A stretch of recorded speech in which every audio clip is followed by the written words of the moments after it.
did not relent, and they pushed to recommend. As all this, I want us to remember that we have about 68 days to election. It is important that whatever that we do, we know that we are behind time already. Based on the calendar of the EC, we're supposed to receive the final register on the 5th of September. Today is the 1st of October, so we are already behind time. I would want to find out when will the certified register be ready for all of us. Number two, in all the deliberations that I've heard, we have referred to CI 91 and CI 127. That means that it's important we play by the rules of the game. And if we decide to go outside the rules of the game, that is where we would have all these issues that are happening. And I think during Madam's presentation, she made mention of another forum which could be on their website in terms of auditing. I think CI 91 Regulation 23 talks about the Commission providing or posting the provisional register on the website of the Commission. This is embedded in CI 23. I believe the exhibition period is over. CI 91 Regulation 23. And I believe the exhibition is over. So I am not too sure if we are opening ourselves up again for other processes that are beyond what is captured in the CI. We might be introducing a lot of interjections which might take us a longer period. So I think we should all agree that the processes have been laid out, it's been followed. We look forward to a certified register so that we can go on with the rest of the elections. God bless our homeland Ghana and make it great and strong. Thank you very much. On my list is CPP. CPP, yes. Right. Good afternoon. I know we are all exhausted, but let me just say one thing. I want to take this opportunity to congratulate the Electoral Commission for being a listening commission. We've been going through a lot of processes that leads to demonization of our institution in Ghana. Most especially the Electoral Commission has been through this, through the MPP, NDC. And this time around, I want to say, Madam Chairperson, thank you very much for being so robust and resolute on these matters. We are also, the CPP's position is very clear. What is the position of the law as far as these matters are concerned?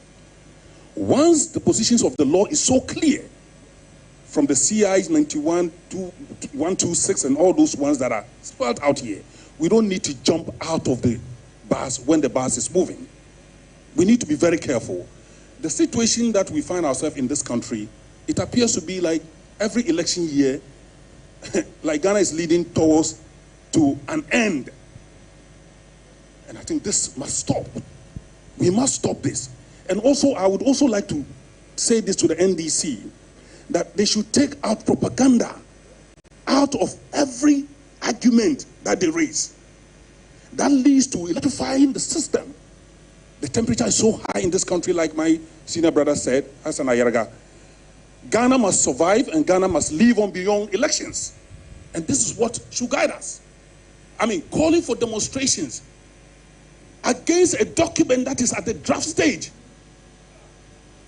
I mean, for God's sake, that is really, really above board. We know, everybody understands the word provision. Everybody understands the word provision. And also the media. I think you should also stop participating in these kind of things that you hyper the situation too much by giving so much listening ear to when issues are being taken on the propaganda level. You should be able to differentiate and know that Ghana stands first and Ghana must win. On this note, I'll say once again, we are all happy today for the display of the IT department I'm going to walk out, like my brother said, walk out of this place very proud, because Electoral Commission takes a lot of things that we say at IPAC. Because today we have the media here. Some of us have been raising this issue, that the issue of trying to let parties go out and give audience to media is putting the Electoral Commission on the mat. And I think today, thank you very much for putting that on the drawing board and solving a solution. Yes, thank you very much. We'll give it to the lady, I think, yes, please, your name. Hi, my name is Esther Saidanso. I'm PNC National Women's Organizer. And this is my question. I've witnessed a several incident on election day where people go and their fingerprint, the biometric cannot verify it. Same as the facial verification. So if this case happened, will it be that it will be offline verification? And if I may ask, how authentic would that be? Thank you.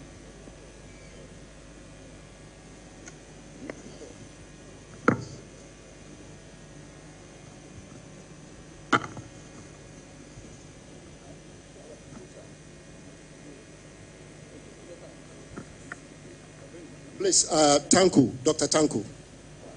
Dr. Tanku, please, Dr. Tanku. Dr. Tanku, please. We are giving one slot to you. One slot to you. You raise your hand and then I wrote your name against it. Please, 2 minutes. Thank you. No, please, PNC has responded.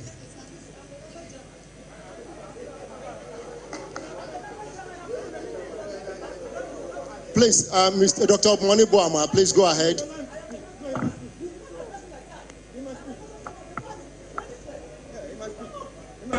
Please take your seat. Please take your seat. Please take your seat. Dr. Monibuama, 2 minutes. We are all wrapping up. It is obvious that, but for the NDC doing the hard work, analyzing the provisional voters register, a lot of the political parties that are speaking here today, they got it and went to sleep. They should be thanking the NDC for this thorough work. Unlike there are no interjections. Unlike 2015, when a certain running mate was bandying around 80,000 names in the register, that was proven to be false, said Togolese. What we have put before you here is authentic.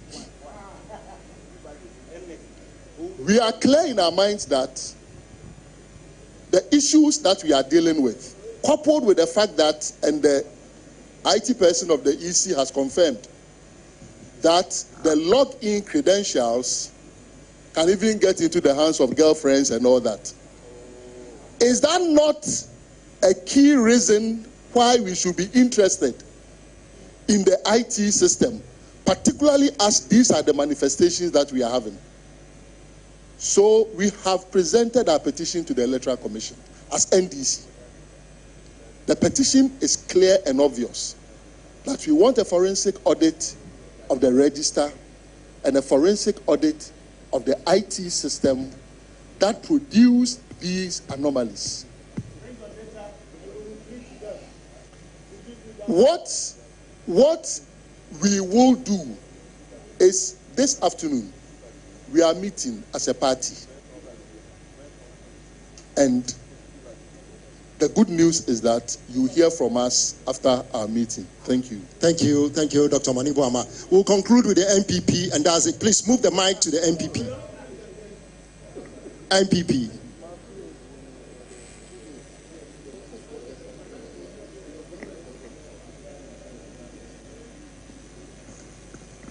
Hello. Good afternoon, Madam Chair, commissioners here assembled, our friends from the media, our colleagues. Just to put it on record, we received the provisional voters register. We did the needful. The New Patriotic Party has been very consistent that we printed them for our polling station executives for them to do audits. It is the reason why in Menchia South, the court has ruled that those names should be transferred back to their original polling stations. That's what we did. You've been commended already by Chairman McMenu, so that is fine. But the issue is, out of all the issues you raised, it was only one, Ernest Ofori. Ernest Ofori. Of all the issues, the categories you raised, and the numbers involved, 284,000 transferred, 15,000 transferred, 50,000 dead people. It was only one.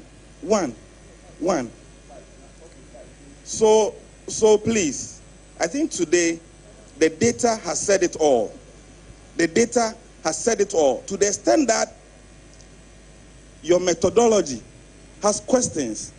I think that for the commendations you've gotten here, you should be humbled enough to review your methodology so that you will not raise issues that do not have basis to be a focal point to cause a certain mayhem in this country.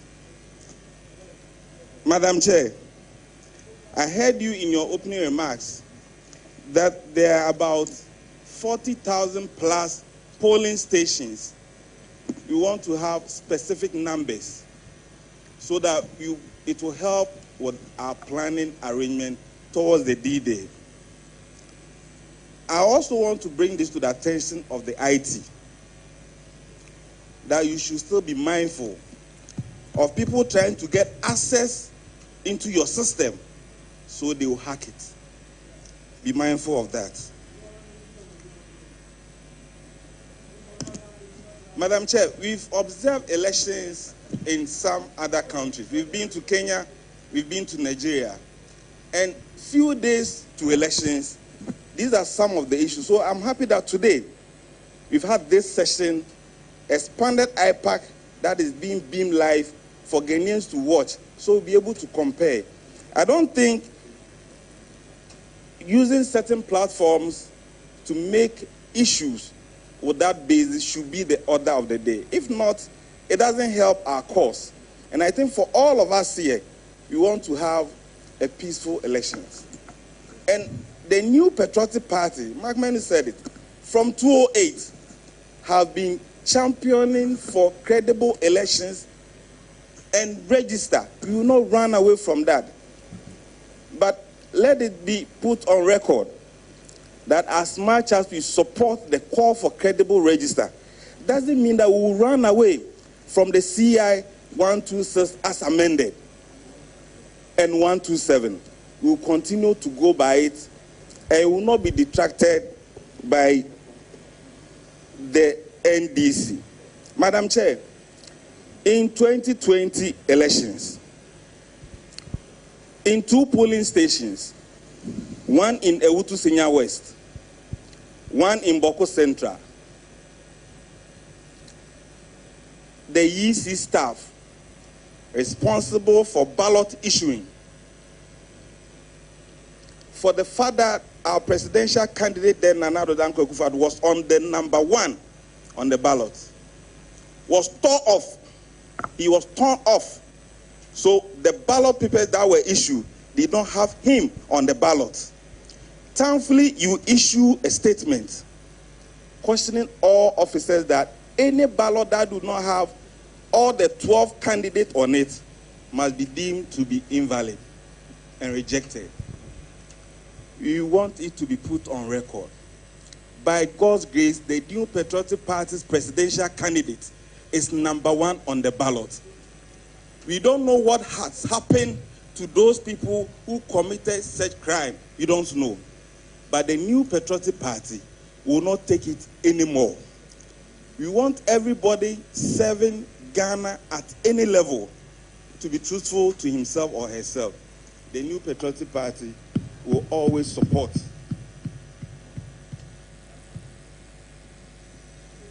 Mr. Evanson Makun, please wrap up. Thank you very much. We needed to confer. Madam Chair, so we went through also the presidential process, so we know those who are in the contest. Notwithstanding the call from Chairman Asaki, we'll still know. But I want to find out, in terms of the parliamentary, when are we getting the report on those who will be on the parliamentary ballot? And also to add to what my General Secretary said, Madam Chair, we want to find out when we can bring our hard drive to pick the corrected provisional voters register. Thank you very much. Thank you. Thank you very much. On this note, I will give the floor to Dr. Yaufori Eje to respond to some of the issues. Thank you. So I'm addressing a few issues that came up from the last submissions that were made. The first one had to do with the back-end system and what sort of access control we have in place. Ladies and gentlemen, please be rest assured that the Commission operates a zero-trust policy.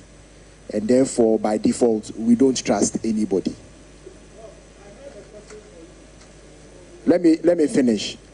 By default, we don't trust anybody. And what that means is that all our logins are authenticated, and we encourage and strive and implement and ensure that after a period of time, logins are changed. So we don't trust, and that's a zero trust policy. So there's visibility in terms of whatever anybody does. And so we know exactly who has done what and at what time. That is the only way we'll be able to safeguard the data. And everybody is aware that if you do something, we would know. So back-end systems even have zero trust policy throughout. The question was asked about what happens if facial fails, if fingerprint fails and facial fails. So the sequence of events is this. First, you are verified by your biometrics. We all know that over a period of time, your biometric fingerprints degrade, especially for people who do hard labor, like farmers and laborers. So it's very possible that we will not be able to authenticate you biometrically using your fingerprints. Then we move to facial. If facial 2 does not work, then there's the manual verification process, which is well published and established and will be used. I'd like to take this opportunity once again to reassure everybody here that the systems that we have put in place have been deliberately designed to make it secure. So for instance, it's been said that biometric voter registration kits have gone missing or have been stolen. That in itself is not accurate. It is the laptop that is in the kit that has been taken away. It is important for us to realize that the laptop on its own can do nothing. It can't. Because, hang on. It's important that we do this because it speaks to the heart of the security systems that we have. Okay? There's a process that allows a machine to connect to the system. And for every registration exercise that we do, we undertake a deliberate process of enrolling which machine can connect to what, and even which machine can issue which sets of ID numbers. So, even if a machine is taken away, remember that we've got these processes that we use to enroll the machines. And so somebody may take a machine, but that machine is as useless as it is. It can't connect to the system to do anything. So rest assured, the system is secured, and we are continuously improving the security that we have as technology evolves. And that would be my last comment.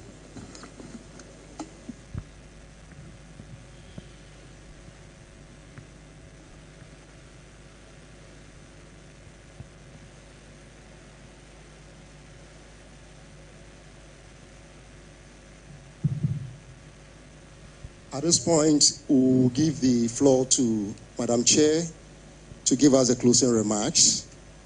And then we'll have Reverend Ikuya Ufori-Boateng, Commissioner, Electoral Commission Ghana, to give us a closing prayer.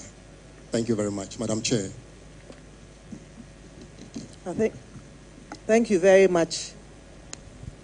to all of us for being here and for your useful considerations and your feedbacks.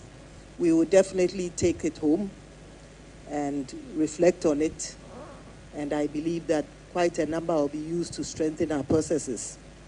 I thought I would like to end on the issue of trust, because Dr. Omani-Boama in his statement indicated that they have trust issues with the Commission. As a Commission, we believe that trust is built on transparency, the sharing of information, our responsiveness, and providing the citizenry with facts and information and the evidence. And we believe as a Commission, we have demonstrated that we've been transparent, we've been responsive, we have not hidden any information, we've been responsive in addressing the issues of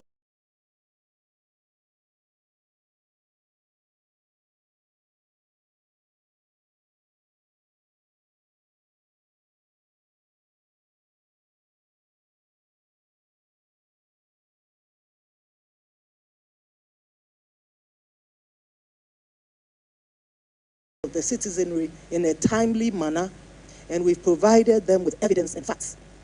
You would attest, and you agree with, you look at the registration since 2020. We have provided the citizen with daily infographs, daily information on the number of persons who have registered across the country, drilling down to male, female voters, and even also to persons with disabilities. And so any interested citizen or political party should be, at the end of the day, be able to collate with near precision the number of persons who have registered throughout the country on any given day. In the conduct of our affairs, we may make mistakes, and we have made some errors which do not go to the heart and do not affect the credibility of the registration and, for that matter, the election. They are minor errors, and it's not to say that we gloss over it. But the good news is that we have been very responsive. We've come out very quickly. We've issued statements, we've made corrections, and we have moved on. We have not hidden the truth, or we have not remained quiet. We have addressed the issues and informed the public that yes, some errors have been made. Here are the corrections. And we have provided this in a timely and accurate manner. And so for us, this is the trust that we speak about. I'd like to also state that we do not have anything to hide. And if you would notice from our registration, whether it is the balloting we've opened up to the media, I do not believe this was the case prior to 2020. In the case of nominations, we've opened up nominations to the media, and every single political party has had its turn. And they have been given the opportunity to address the citizenry. And we've also provided the citizenry with the opportunity to observe the process. This is what we call trust. And today, we've opened up IPAC to the whole world, and we intend to do so going forward. I think there's nothing that we've hidden. And so this is the best we can do, and we hope that we can improve upon it. But you agree with me that our systems have a lot, they are built and they are robust. And the framers of, the Constitution and our CIs embed processes that engender trust.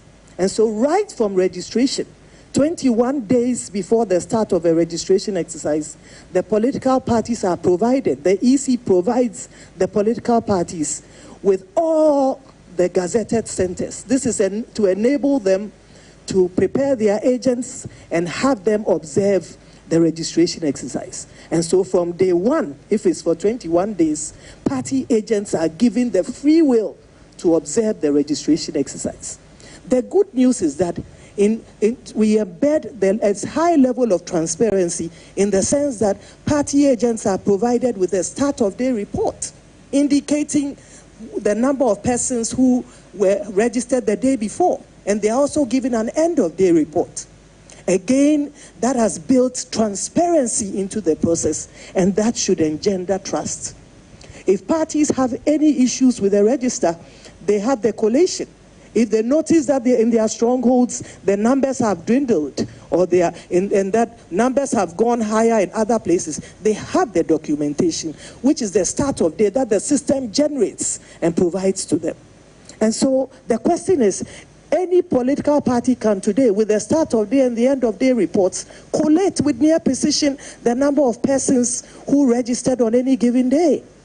And yes, some of them may have been challenged. The good news is that the district registration review committees have party reps on those committees, and therefore they have that information to be able to act and to use it. You come to exhibition, the law embeds transparent processes, robust processes that should engender trust. The register is displayed for the whole world. It's a come one, come all sort of thing. And everybody can go to the registration center and view it. And if you have an issue, you have every right to raise it and have it corrected. And that is the process that is in place, and it works. In addition to that, we have the magistrates, the district registration review officers appointed by the Chief Justice, who sit at every district and hear cases. Persons who are aggrieved, persons who have issues with the register are provided an opportunity to present these cases, and they are heard in a transparent manner, and rulings are given in writing. This, again, is a transparent and robust process that should engender trust. You come also to the balloting. We all know recently when we were balloting is open to the general public. The EC does not determine who is number one. Indeed, people have said, oh, do you determine? We said, no, you ballot. And even as to who takes the ballot that will determine the positioning is not done by the EC. There's a process that allows parties to pick, you know, in the order of the party that will pick the ballot first. All these processes are transparent and they are covered by the media. I believe that this should engender trust. You come again to nominations, as I said. It was an open process. There was fairness. Committees were set up, and there are reports that have been provided based on the committee's work. The process is transparent. A few have taken us to court, and we will prove to the citizenry and the people of Ghana that the process is transparent, is fair. The EC has nothing to hide, and it has no intention to stop anybody's presidential ambitions. You then come to the printing of ballots. Ghana is one of the few countries in Africa that prints its ballots in-house. We are enjoined by law to provide the parties with details of every single printing house that is going to print our ballots, and we do this. And so from day one to the end, in fact, in some cases, even after the election, the parties are within the printing houses. They are monitoring their ballots. We provide them with the serial numbers of the ballots so they know that there's a range for each region. And therefore, if you go to a region and there's a ballot that is out of the range, you should be able to raise questions. This is the transparency of the process. They remain in the printing houses 24/7. Until the ballots are packaged. And to add to it, when the ballots are packaged, the Electoral Commission puts its seal on the ballot, and so do the parties. They then accompany the commission and the police to the police armories where the ballots are kept. And there also, the parties have their agents waiting to receive these ballots, and they remain there until election day. We know how it works on election day, that the ballot boxes are opened for all to see. Unlike countries in Africa where the voting is done inside in a building, ours is done in the full glare of the public, and any interested citizen can sit and observe the process from 7 a.m. to, 5 p.m. if they so wish. Prior to being at the Electoral Commission, I used to do that, to go and visit many polling stations, and nobody stopped us from standing decently and observing the process. And you could do that all day if you so wish. But we know that the way it is done, the ballot boxes are open for all to see before the start of the registration. And at the end of the process, in the full glare of the public and the agents of the parties who are present, the ballots are poured onto the table, they are separated and sorted out, and they are counted in the full glare of the public and the party agents. They have a right to demand a recount twice. And if they are satisfied with it, they append their signatures. Where they are not satisfied, they state the reasons for their dissatisfaction. This, we then go to the constituency collation centers, and the same process happens there. We go to the regional collation centers, the same process happens then. All of these collation centers have the agents of the party who verify the processes, who inspect and make sure that everything is accurate, and who append their signatures. Of course,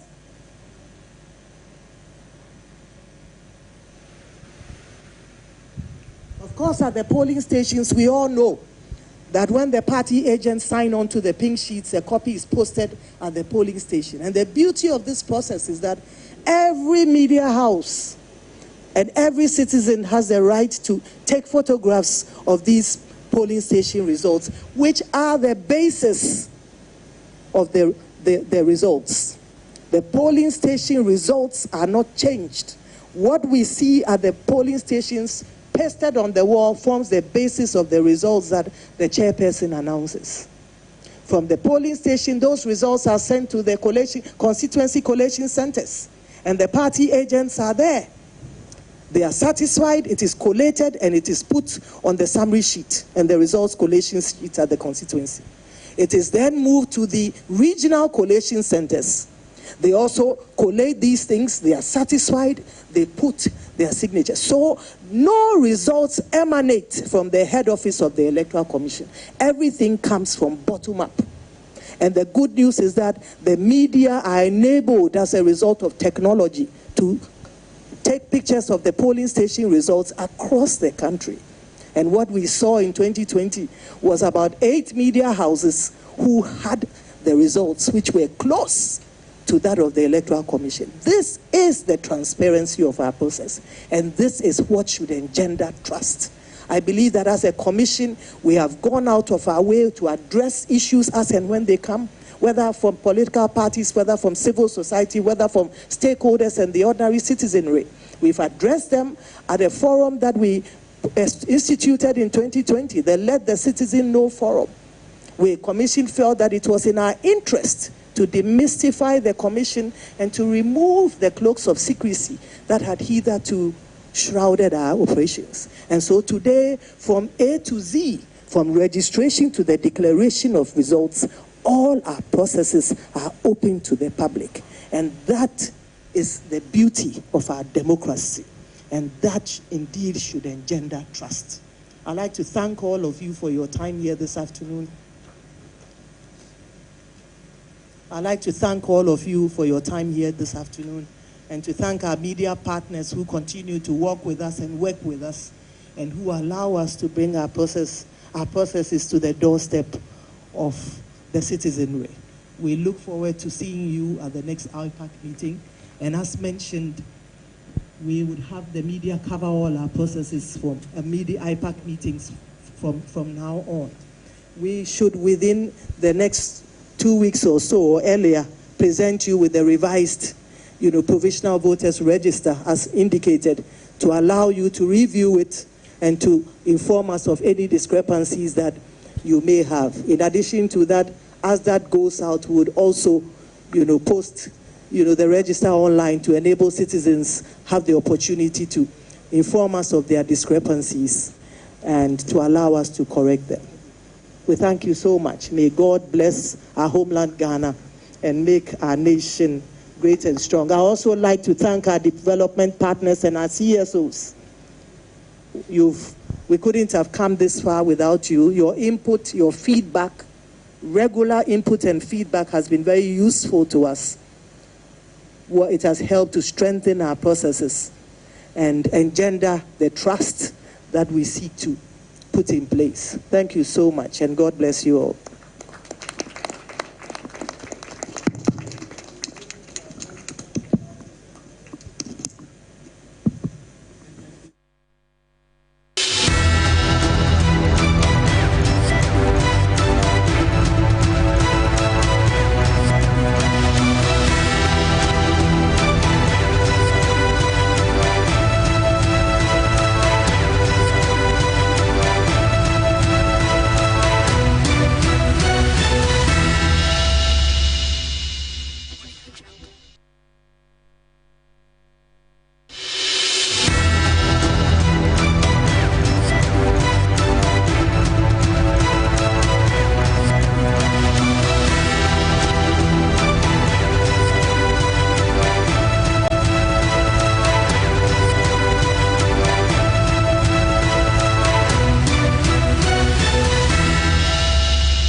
It's 66 days to the elections in Ghana, and the Electoral Commission has been updating the parties in that special IPAC meeting held at the Alisa Hotel. They convened that IPAC meeting on the back of accusations that the voter register is not fit for purpose in the 2024 elections. Today, we've heard from the IT department of the Electoral Commission as they tried to explain why certain things had happened, but also reassure the Ghanaian people that all that has been identified have also been dealt with, and the voter register has been revised. A provisional one, as Jean Mensah, the chairperson of the Electoral Commission, indicated, will be made available in the next 2 weeks. She also took the opportunity again to reiterate the point that the Ghanaian public can trust the Electoral Commission, because it was one of the key points that the NDC had raised at the meeting, that they couldn't trust the Electoral Commission to deliver a free, fair and transparent election. Jean Mensah's point has been that based on their action so far in rolling out the electoral calendar, there is no way that anybody or any party could say that the Electoral Commission is not trustworthy. She identifies the registration process, which she says has not only been open to the political parties, but also was very open to the public via the media. She talked about the nomination process. She talked also about the fact that even the collation of all the data from across the regions, the exhibition process has been open to everybody to go and see, and that they have a track record, a global track record, she says, that shows that they are a very credible and trustworthy elections management body. She's also gone on to say that going forward, they would ensure that that trust is rebuilt. She talked about the fact that the political parties must know that the Electoral Commission will do all it can to prove itself trustworthy. Again, she identified those things that she will be doing to ensure that, or they have done already, to show that they are trustworthy as an institution to manage the elections. She made some references to the 2020 elections, and I want to talk about the 2020 elections in a little bit, because she also mentions that they are an institution, but they also admit that they make mistakes. One of the key things that she had mentioned while wrapping up in that closing remark there. The political parties have also had the opportunity to respond to some of the things that the Electoral Commission, IT department had told them. In fact, when they were mentioning all the areas that had anomalies, the NDC also had its own questions. The APC had its own questions. Many of them you would see that were appreciating the work of the Electoral Commission, but also appreciating what the NDC has been able to bring forward. And then you see that there's been some kind of, if you like, a discourse. Because discussions have gone on about all those 230,000 plus names that the NDC has identified as anomalies in the register. So again, I want to go through some of the things that the Electoral Commission talked about real quick. Just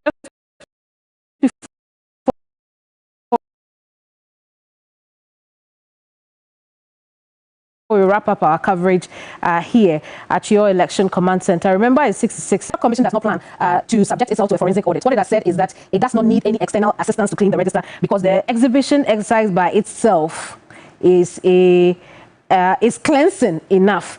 The NDC, on the other hand, has also made some calls. It maintains that the voter register must be cleansed. It needs a forensic audit. The IT manager spoke about the fact that the EC operates on a zero trust policy system, which means they do not trust anybody. And again, you can understand why that is said. Remember the incident in Pusiga, which also came up strong in that discuss at the Alisa Hotel. They talked about how today that officer has been terminated, but we also know that they have been handed over to the police for investigations to continue, and are ensuring that the liveliness feature will not are putting in the liveliness feature to ensure that this does not happen again. So that's for Pusiga, where over 38 illegal transfers were made. That problem has been fixed. Also, the Electoral Commission says that after revising the anomalies post the exhibition exercise, they say that the provisional voter register now is very accurate, and they tell us that the accuracy also stems from the fact that they've been working on this for weeks now.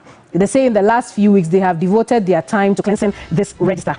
They also go on to say that they do not have anything to hide. Very key information that the chairperson of the Electoral Commission gives at the end of that meeting at the Alisa Hotel, the special IPAC meeting convened at the Alisa Hotel. Remember, everybody had been asking the question, from the parties to members of the public, what does the Electoral Commission have to hide if they can't subject themselves to a forensic audit?